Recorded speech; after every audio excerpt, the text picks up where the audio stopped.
I'm Rick Dadarian, and you're listening to Realms of Memory. Images of extreme forms of institutional violence are all around us. But when we see bodies unearthed from mass graves in Ukraine, security forces firing on demonstrators in Iran, or arrests that become lethal beatings in the United States, we often understand these cases of violence in similar ways. When we focus on individuals, they're cast in terms of age-old racial, ethnic, or religious hatreds. When we look at regimes or their security forces, they're explained in terms of deeply rooted despotic histories or cultures of aggression. Quite often, larger cultural or historical forces are held to blame. Through her research on Syria, University of London professor Salwa Ismail argues that violence also needs to be understood as a deliberate, even scientific, method of rule. Extreme forms of violence, such as torture or massacres, or ordinary forms of surveillance and policing, are used to dehumanize, debilitate, and crush the will of citizens to resist and dissent. Violence as a method of rule has an enduring effect by using fear and terror to sear itself into the memory of its victims. To delve into this subject in greater detail, I'm very pleased to welcome Salwa Ismail to discuss her book, The Rule of Violence: Subjectivity, Memory, and Government in Syria. Salwa, thank you for joining this episode of Realms of Memory. Thank you very much for inviting me. I'm really pleased to be joining you to speak about the book, and I think it's really wonderful that you're bringing these issues of memory and the role in kind of forming a political subject or the role in politics in general to a wider audience. So thank you very much for inviting me. Thank you. So the focus of your book is on the uses and the implications of violence under the Assads, but there's a larger framework for this. You mentioned there's a whole legal framework that makes this kind of the extreme and the ordinary forms of violence that you talk about. There's a legal framework that makes this possible. Could you talk a little bit about what this is, these special emergency powers that are put in place long before the Assads are on the scene? Well, the emergency rule or the state of emergency was declared in 1963 upon the emergence of the Ba'ath as the Ba'ath Party, which was kind of an Arab nationalist party that came to power in 1963. So upon the emergence of this party, there was a state of emergency which provided kind of a legal framework for the forms of political participation that would be allowed for kind of regulating state-society relations. But emergency rule, which is not just kind of limited to Syria, it's a framework that has been used in many other settings, and it's a framework that allows government to declare kind of an exception to the rule whereby. Or to in a sense, it's kind of a suspension of legality. So although it is a legal framework, but it is to bring elements of illegality into how the state, how governments, the regimes manage their population. So, and it's therefore kind of can be also referred to as the rule of exception. So within this framework, it's possible to suspend the normal or the conventional laws and to bring in kind of exception to these laws. So, and they can be applied without restrictions in a way. So there is a great deal of arbitrariness to the application of that's kind of in the nature of the rule of exception. Is it's arbitrarily implemented. So to give you an example of what kind of a state of emergency would be to kind of identify, but at will and whim, any activity as being threatening to the kind of the raison d'etat, to the state, to the regime, to the people of the nation. So we have in Syria these kinds of rules of exception allowed arrest without charges, and that's something that you also, other countries in the Middle East had. So Egypt, for example, had a state of emergency from 1981 until the revolution in 2011. And under state of emergency, then it's possible to arrest people without a charge or clear charge, and to detain them for indefinite periods of time, just constructing them as people who are kind of threatening the peace, threatening the national interest, the public interest, and so on. So under very kind of loose charges and without submission to the conventional rules and laws regarding, what would be constitute a political crime or any kind of crime as such. The emergency laws, which allowed this kind of control of the population, were also complemented by other laws in the criminal code, whereby there was a criminalization of association, something that you also had in other kind of authoritarian regimes in the region, whereby it was declared the gathering of more than 3 people would be illegal, and people can be arrested if there is a kind of a meeting of more than 3 people. Of course, there is a kind of monopolization of the political sphere, whereby, and this was more of a constitutional rather than set out necessarily in the legal framework. The constitution set out the Ba'ath Party as the leading party, as having monopoly over kind of the political sphere and deciding who were its interlocutors or who would be allowed to play a part in the polity, and basically it was a complete monopoly over the political sphere. Although nominally there were other parties that were subsumed within kind of a union of some kind of a national union, political union, but the Ba'ath Party was the dominant party and monopolized all the political spaces as such. And so any activity outside of that was also criminalized. With these emergency powers and this emergency rule, which lasted for 50 years, was this justified in a particular way? I mean, was there a crisis that it was explained in terms of, or objectives that required it? I mean, how was it justified?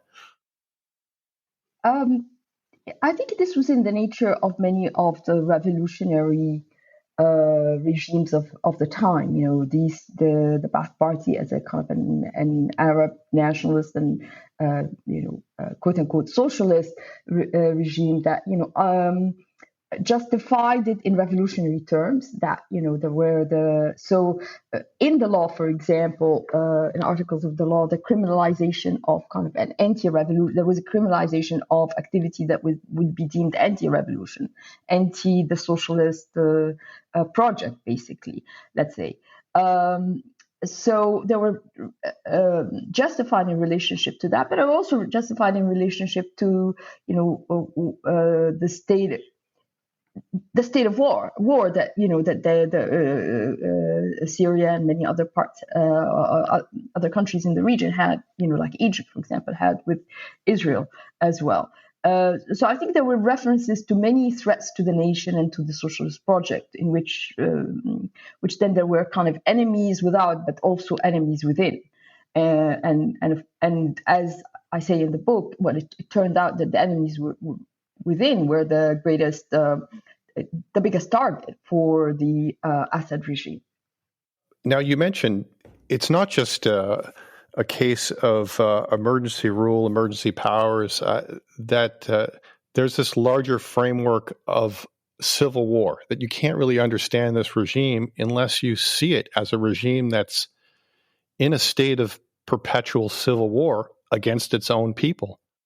Yes, I mean, what I said earlier about the condition upon which this emergency was declared, I mean, this was continuously kind of the discourse justifying it, of course, keeps on being revised in reference to, as I said, those enemies within.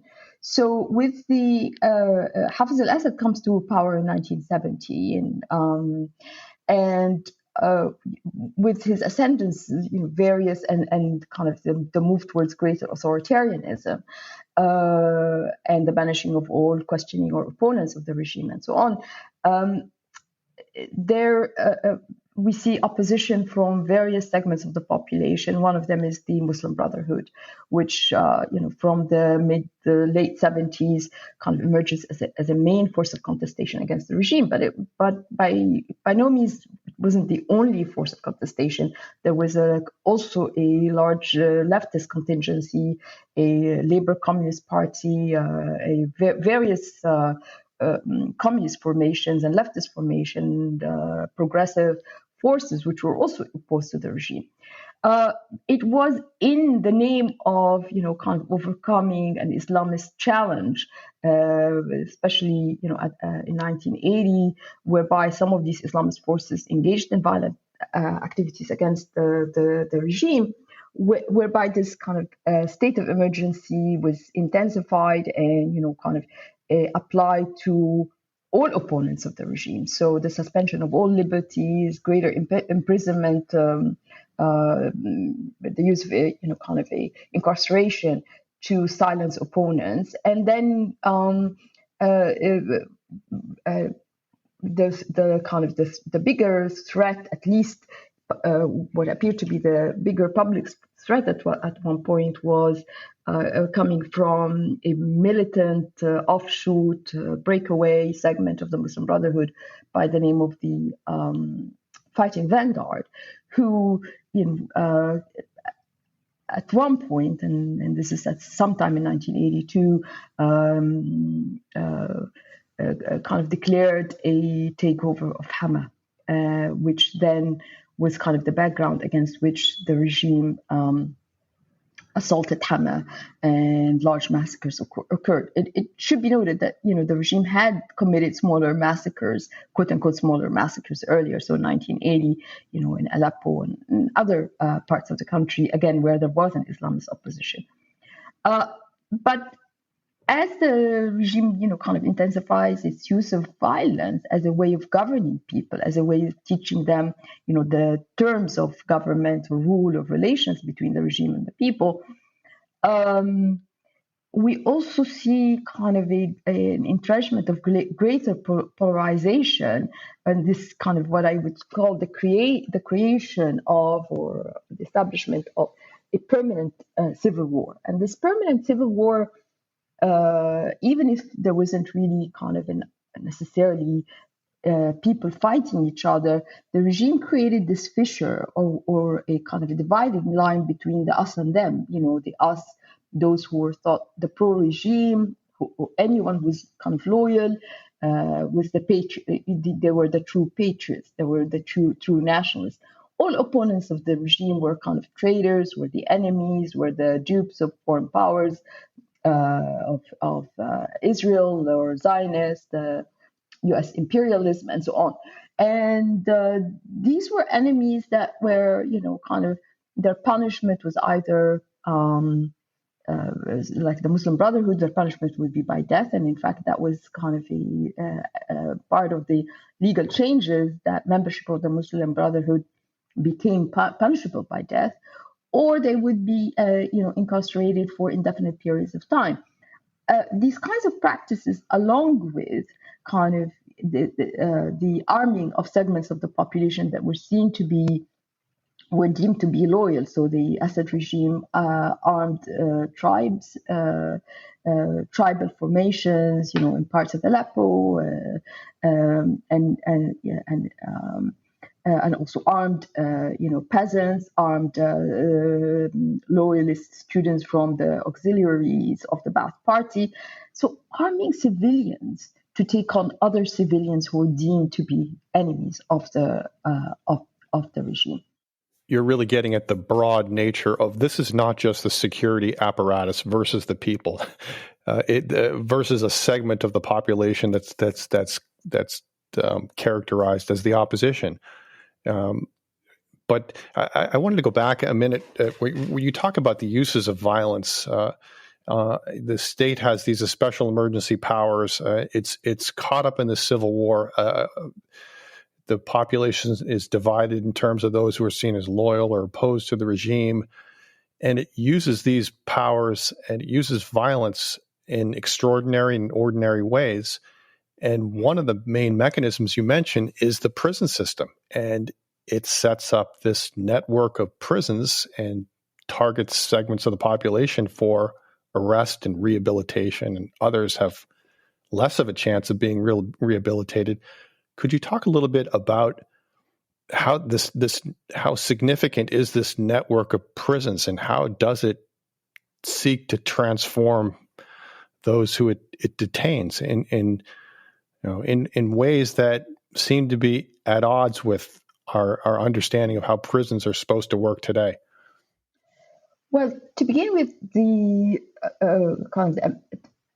attempt or the objective of controlling the population rested on an extensive security apparatus, so that the Assad regime had 17 different security forces or different kinds of security units. So like security intelligence, military intelligence, Air Force intelligence, and so on. And these security apparatuses had presence throughout the Syrian territory.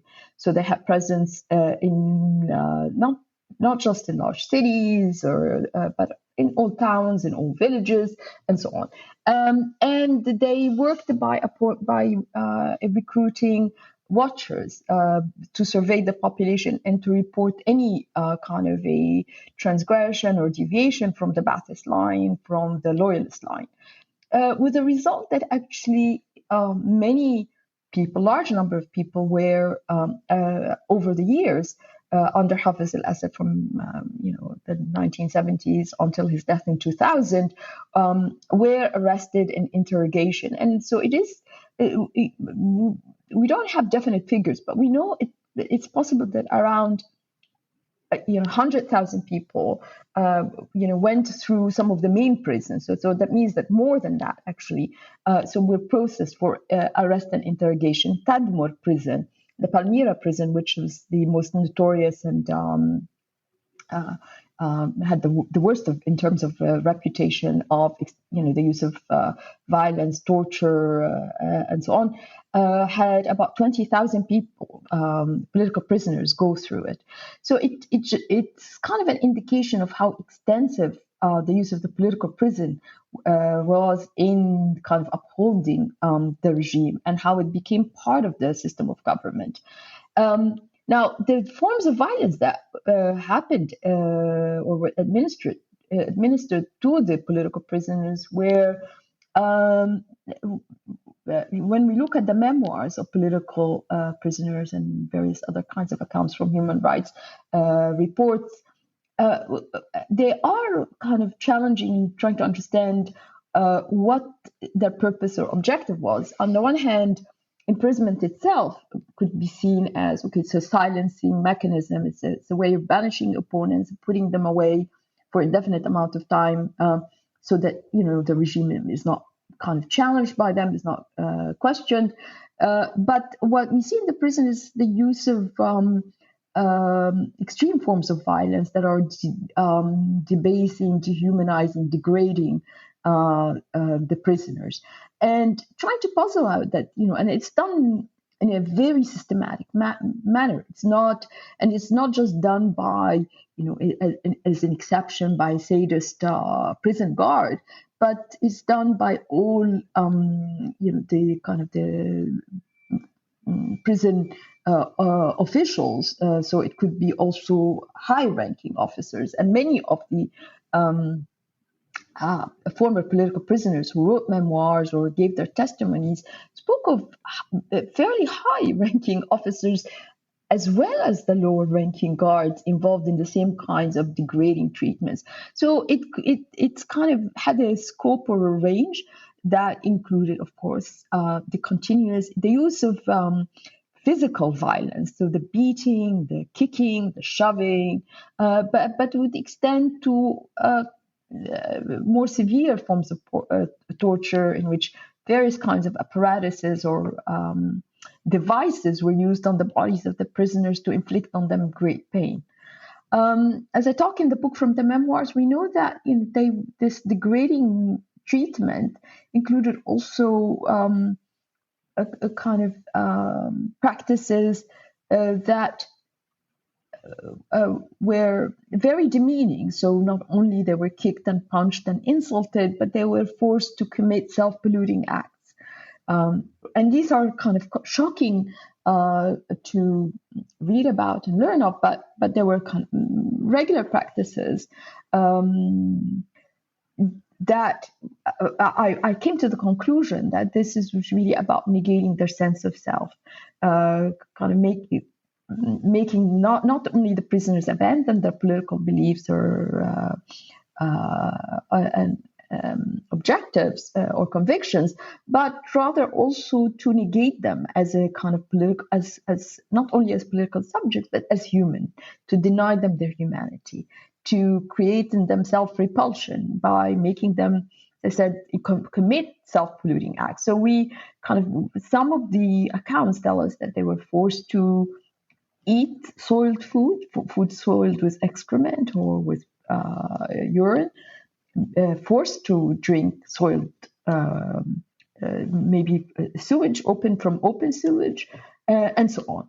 These are very repulsive things to read about, let alone to be subjected to. And from the account, we know that this had a kind of this was the more severe forms of violence that were committed and had the greatest adverse effects from the accounts, the memoirs, and the narratives and the testimonials that we have from former political prisoners.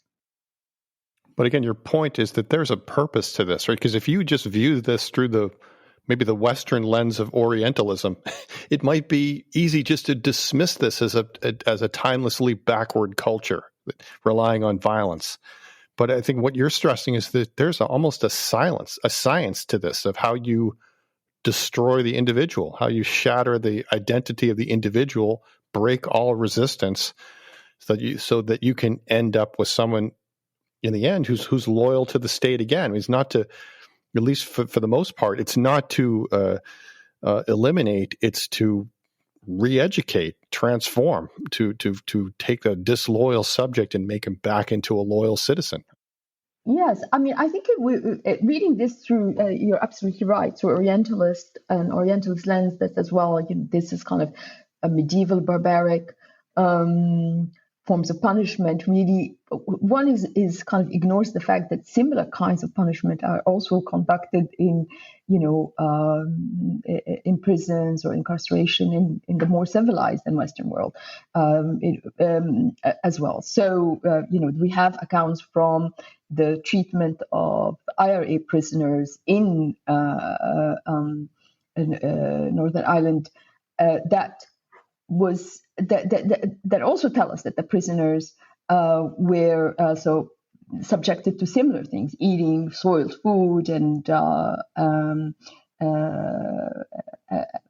like. So these kinds of demeaning, and we also know that in other forms of kind of violence committed against populations that are seen to be lesser or kind of targeted in Western settings, that include a lot of demeaning practices by the police and security forces. Just we think of the treatment of African American men who are profiled as suspicious subjects, and the kind of violence that is committed against them and their bodies. So it would be, and these are about taming. Subjects are seen to be not tamed, and this is one way of getting through them, by breaking their soul, not reforming their soul in Foucault's sense, but breaking their soul, whereby they cannot raise their heads, they cannot look you up in the eye, and therefore they become more tame subject. So there is nothing particularly specific to an Oriental culture about that, and you're right, there is a science to that. Because it is, and if we look in accounts from various prisons, we'll see that it's not only a Middle Eastern phenomenon. Now, why there is a science to this? Because it does work on people's affect. I mean, if you feel demeaned and debased and belittled and kind of subhuman, you don't have the courage. It's a way of sapping the energies and the courage and the sense of oneself and one's self-respect. And of course, in the book, I actually do compare these kinds of practices with other settings. So not similar practices are seen in Turkish prisons, imprisonment of Kurdish opponents in the 1980s and 90s, for example. We see this in accounts of Nazi prisons and accounts of Soviet prisons or prisons during, in the Soviet era. I think that the kind of the technology, if we can call it that, behind this is really working on people's affects, their sense of self, their self-respect, and the kind of memories that this creates. So, which from the accounts of prisoners, the fear that was instilled in them from such practices, and their kind of attempts to not be subject to them. One of the former political prisoners talks about, kind of imagines what he would feel about himself, thinking at one point relieved for not being the target of this, but another person being the target of this. And so we have a sense of fear of having these memories of cowardice, because if you kind of can't stand up to this level of violence, if you cannot face it, how could you then continue and survive as a kind of maintain one's integrity and be able to be kind of continue as a not just a political subject, but as a human being. But you do mention that there are prisoners, even under the most dire circumstances, who retain their humanity, who find a way to resist. How does this work, and how is memory a factor in that? I think the prisoners understood what the duel was about. That this what they were being subjected to was precisely to negate their humanity. And so their resistance was to hold on to their humanity. It was, they knew the limits of what they could do, in the sense of, should they decide to go on a hunger strike, for example, it would have been fine by the prison guards and the managers and of the system to let them starve to death. In fact, of course, in the 80s and the 90s, they were not really provided with proper nutrition, and they kind of left to die because of lack of nutrition or because of diseases and so on. So they didn't really have such tools, even to resist the regular tools, which is going on a hunger strike, for example. But what they could do is to hold on to their humanity through other practices. So from the accounts, for example, we learned that they created tools that kind of between two tools or implements to make kind of a human life in their cells. They made implements to eat with because they weren't really given such. They made various other things to kind of to maintain human life, but they also showed courage in terms of some of them came up to be a frontliner in their cells. Every day they were being asked to, for example, to come to the front of the gates of their cells to collect the food for the entire cell. But in that time of collection, they would be beaten up. So the younger ones and those who were better better positioned, they put themselves forward to take the beating in front instead of others. So there were many gestures of bravery in taking punishment in lieu of a fellow prisoner, for example. And this was common. It wasn't exceptional. But there were also in other things that to maintain onto their humanity, they memorized, they taught one another various passages of books that they memorized, whether it was from the Quran or from other books that they've read. They've taught one another subjects that they knew about, and they committed to memory as well, and that was part of holding on to kind of thinking of a future in which they can remember. So they committed to memory events of that were happening in an entire days of what was going on in the prison. They committed to memory. One of the memoir writers committed to memory the layout of the prison, of the cells, and he went on to kind of provide a diagram or a kind of a map of what the prison layout looked like. In a memoir, I'm talking here about Bara al-Sarraj, who wrote from Tadmor to Harvard. And they also, just before being taken to be, some of them were subject to summary execution, and they knew that. They made testaments and wills, to be passed on to their loved ones. And other prisoners, kind of administered not burial rites, but funerary rites. So in all of this, I think, in a kind of variety of practices, they wanted to hold on to their sense of being human beings and to treat themselves and others as such. Mm-hmm.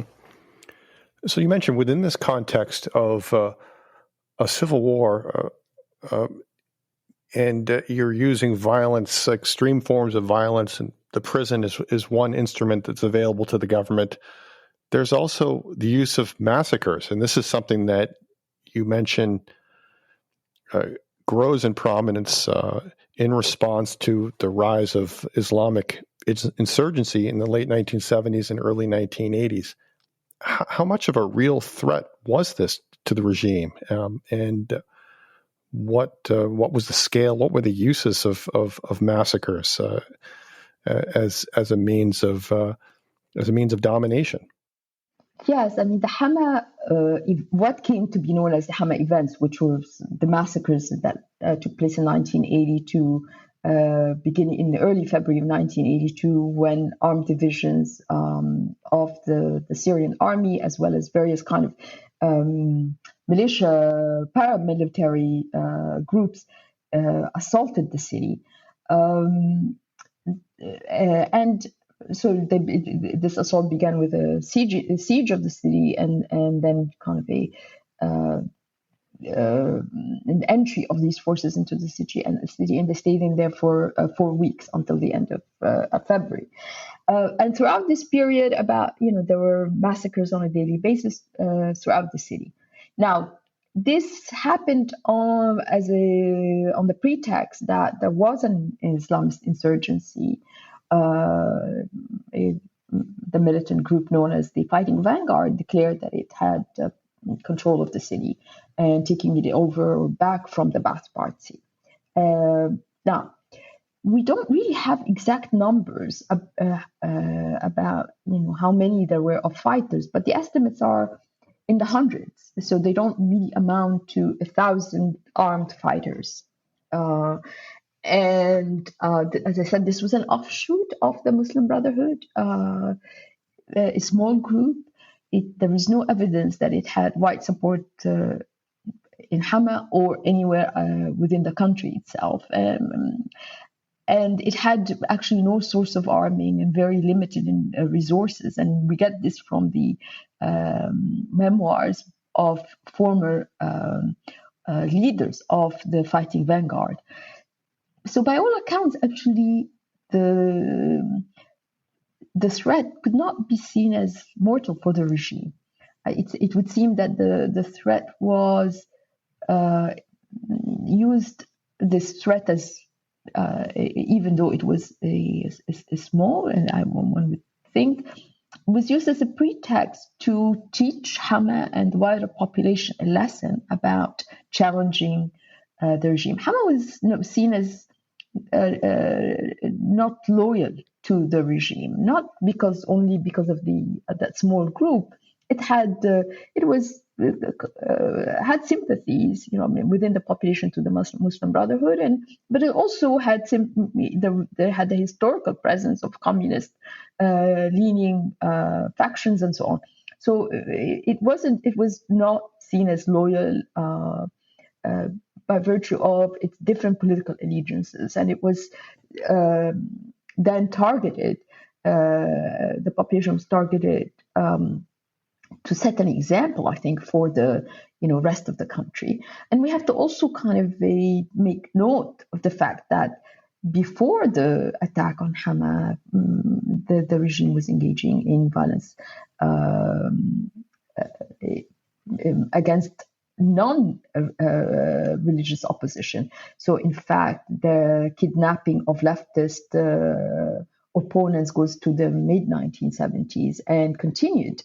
Kidnapping and incarceration continued after the Hama events onto the late 80s and early 90s, and that the prison population was not only, was not just the Muslim Brotherhood, but actually there were large numbers of people who belonged to leftist groups, as well, dissident leftist groups, as well as dissident Ba'athist individuals, political opponents of the regime.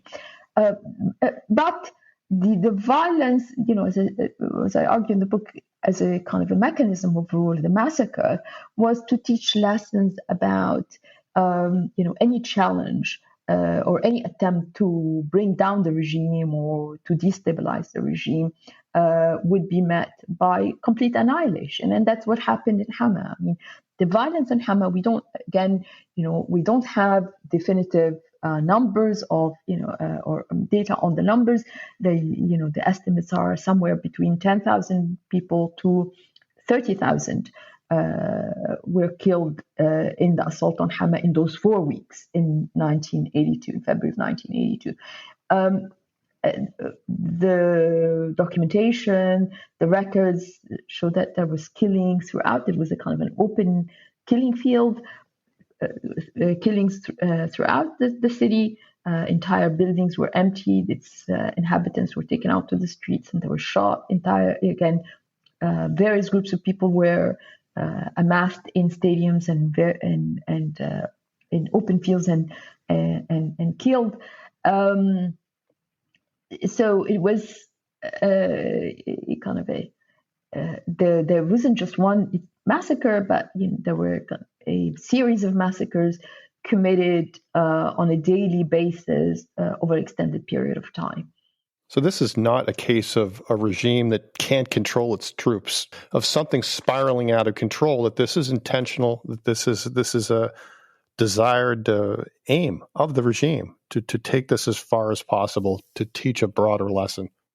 I think that's how Syrians understood it, as well as, of course, if you look at this as being, the uprising, what happened during the 2011 uprising and the period that followed that seemed to confirm that this is a modality or a mode of governing the population that. And of course, if we go back to the pronouncement of the regime in 1980,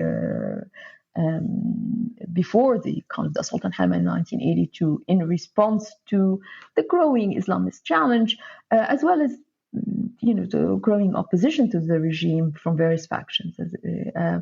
We have someone like Hafez al-Assad's brother, Rifat al-Assad, referring admiringly to both the Nazi case as well as to the Stalinist model as models for emulation, whereby they sacrificed segments of the population that were not seen as useful, that were dissident or not loyal. And that was a model to be followed. He'd also, in the speech that he'd made to the Ba'athist Party in 1980, he'd recommended mass incarceration of all of those who were what he called as nationally ill or diseased in their nationalism. There was something wrong about their sense of nationalism, as far as in his eyes, and the kind of the assessment of the Ba'athist, the ruling Ba'athist. So mass imprisonment, following again, kind of a totalitarian models, was something that he advocated for re-educating the subjects.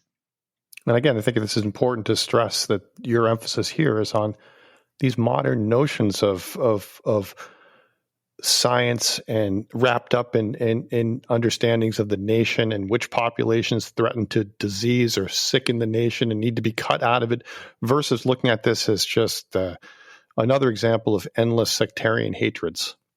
Absolutely, because there is definitely a kind of a sectarian reading of the conflict, of the uprising, or even previously. But this reading cannot be upheld, given that it is true that the Ba'athist regime of Hafez al-Assad was kind of predominantly or had a strong Alawi component, or people who come from Alawi background. But it would be mistaken to think actually that the Alawi sect, which is kind of a minority sect within Islam, that Alawi sect governed or ruled the country.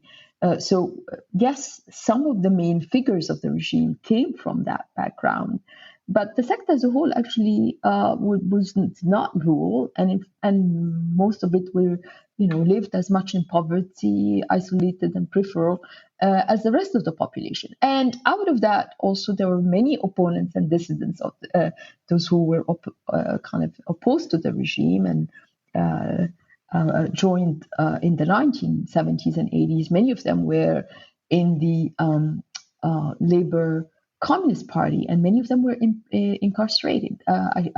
Large number of them were incarcerated. So it's a simplistic reading to see this in sectarian terms. The regime played the sectarian card, undoubtedly, through its discourses about the threat that Islamists pose to the larger population, and kind of read all conflicts, or kind of projected on many of the conflicts, that they came from radical Islamists or extremists, and who were a threat not just to the regime but to the minority. So definitely the regime played the sectarian card, but it's the regime's practices were of violence were against all its opponents, whether they were secular or religious, and whether they came from the majority Sunni population or from the minorities, the Alawis or Druze or Ismailis, or Christian, for that matter. And it had opponents from all of these segments of the population. But the regime also sectarianized the population, in the sense that it co-opted segments of the population on sectarian lines, so that it recruited in a kind of army divisions on sectarian lines. It's co-opted loyalists on sectarian lines, or on tribal lines.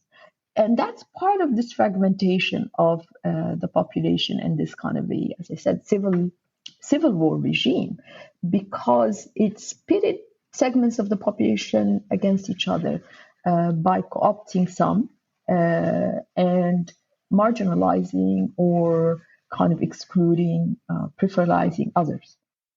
But if it's co-opting them, it's not an allegiance that has anything to do with religion. It's jobs, it's housing, it's all kinds of other things, the ways in which it works. But just to go back to Hama, if the regime wants to use Hama as a lesson for disloyalty, why not remember it endlessly? I mean, you stress that the event is silenced, at least officially, that it's not even referred to in terms other than the events. Why not have it out there as an endless reminder to what happens? Why silence it? I think the silencing was part of creating this atmosphere of fear, in the sense that people knew what happened and what would happen should they try again to challenge the regime. And so it had set the terms of what it's kind of framed or established the official narrative. And there was nothing to go back to, revisit, commemorate, or revise. There was an official narrative that this was an extreme Islamist uprising, which the regime then the regime and the people responded to, because the regime mobilized, actually, again, as I said, parts of the population, armed parts of the population, to be part of this fight, quote unquote, against any Islamist opposition, but all opposition. So once this kind of narrative was established, there was also no opening to discuss or talk about this. It was there was an official narrative, and it wasn't open to discussion, and also I think part of it was just the kind of the ambiguity and the lack of clarity of what exactly happened, the level of the scope of violence. People knew that something unspeakable happened outside of Hama, but the details of what happened and remained unknown. And I think that was part of creating this atmosphere of fear, that something horrific, some horror happened, and that was the price of opposition. And I think that that's kind of the ambiguity, the silencing, where also and the uncertainty worked well or to the benefit of the regime, or was seen as beneficial, in the sense of the mystery surrounding, or the lack of information on the details, made it even more scary, or more menacing and looming large over kind of Syrians about what, the possibility of what would happen to them should they challenge or question the regime. This is a point you make throughout your book, that maybe the more you leave to the imagination, the more fear grows, the more powerful it is as an instrument for the regime. Yes, I think that as I mentioned, the Syrians lived with the fear of Hama being repeated, even though many didn't know what happened exactly in Hama, because it was silenced and it wasn't talked about. So the idea of doing Hama again was something that ordinary Syrians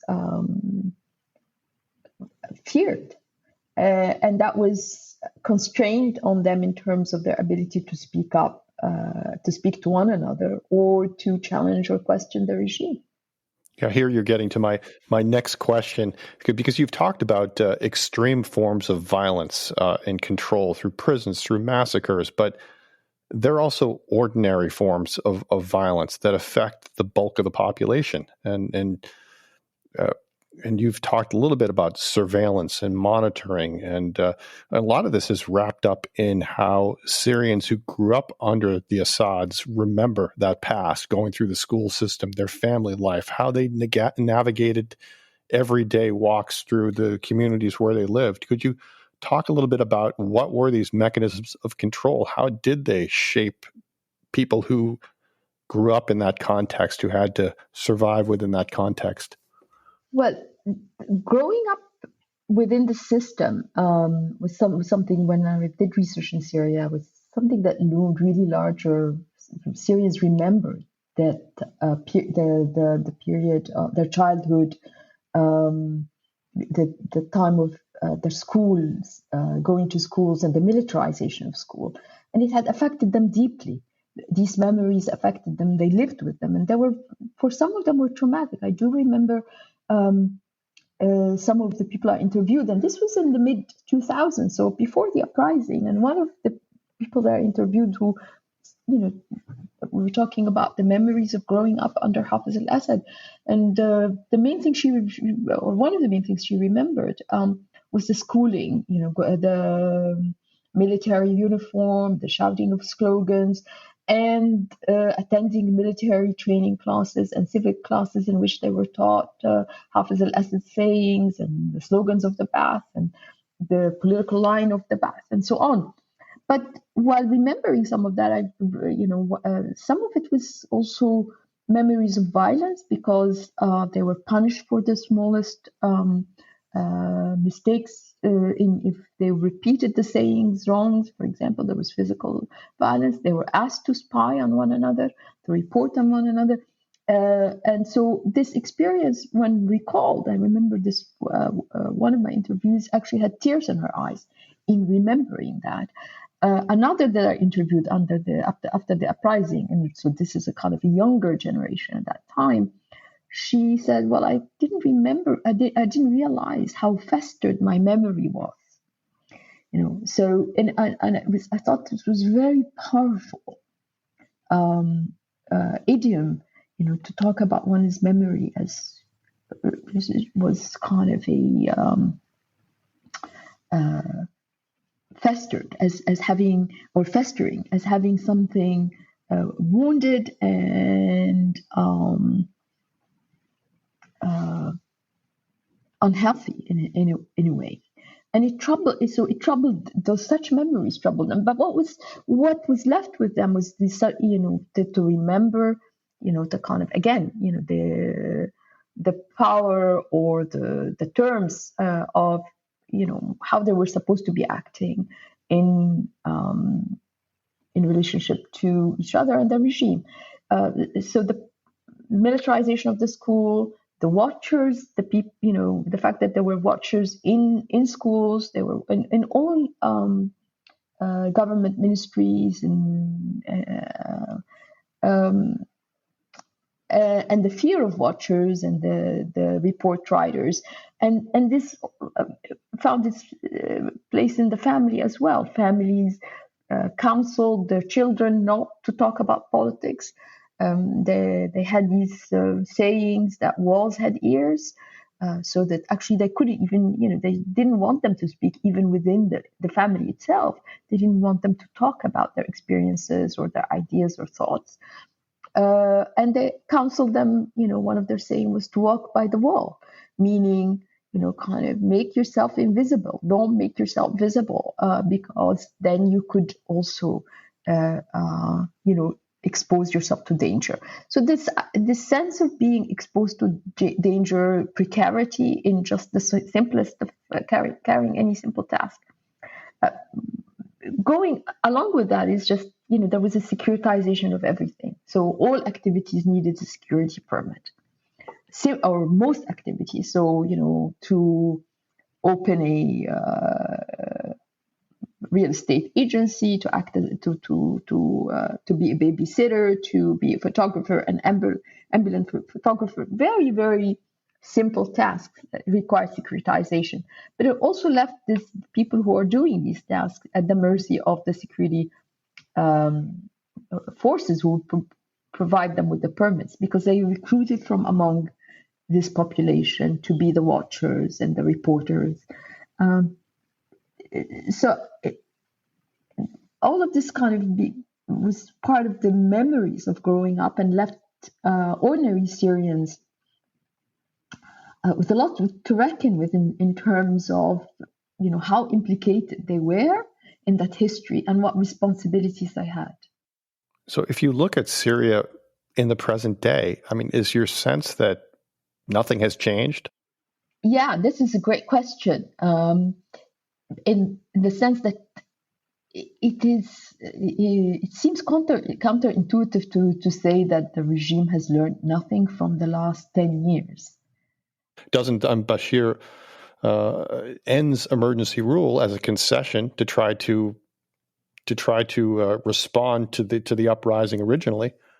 Yes. So there were the regime Bashar al-Assad introduced some measures to signal that he was taking on board some of the demands at the time. So in 2011 he ended the state of emergency, but the reality is that security forces and services continued to be very present and to arrest or imprisonment in Syria actually has a much